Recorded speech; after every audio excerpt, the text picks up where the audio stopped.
एक बार की बात है, एक छोटे से गांव में एक किसान रहता था। वह बहुत ही मेहनती और ईमानदार व्यक्ति था, लेकिन हमेशा अपने जीवन में परेशान और चिंतित रहता था। उसे लगता था कि उसके जीवन में सुकून नहीं है और वह हमेशा किसी न किसी समस्या में उलझा रहता था। एक दिन वह अपनी परेशानियों से छुटकारा पाने के लिए गांव के एक बुद्धिमान साधु के पास गया।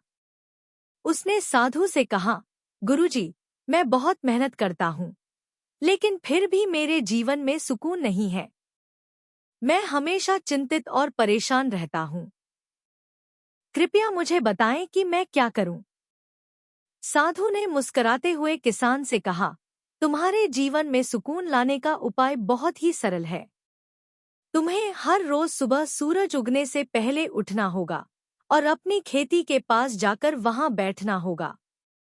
फिर उस समय तुम सिर्फ शांत मन से सूरज को उगते हुए देखना और अपने चारों ओर की प्रकृति का आनंद लेना।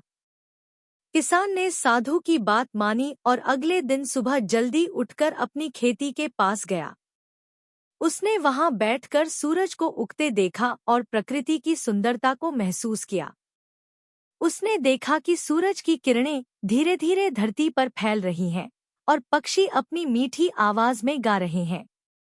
उसने महसूस किया कि प्रकृति में कितनी शांति और सुकून है।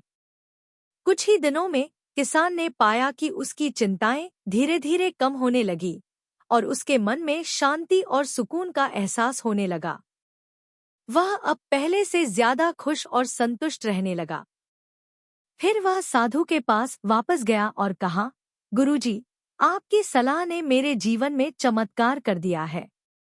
अब मैं हर दिन सुकून से भरा हुआ महसूस करता हूँ। साधु ने मुस्कुराते हुए कहा, सुकून हमारे आसपास ही होता है, बस हमें उसे महसूस करना आना चाहिए।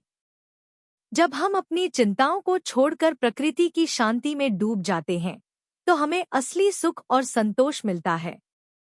इस कहानी से हमें यह सीख मिलती है कि जीवन में सुकून पाने के लिए हमें कभी-कभी अपनी व्यस्तता और चिंताओं से बाहर निकलकर प्रकृति और जीवन की साधारण खुशियों में डूबना चाहिए। सच्चा सुख और शांति हमारे भीतर ही है, बस हमें उसे पहचानना आना चाहिए।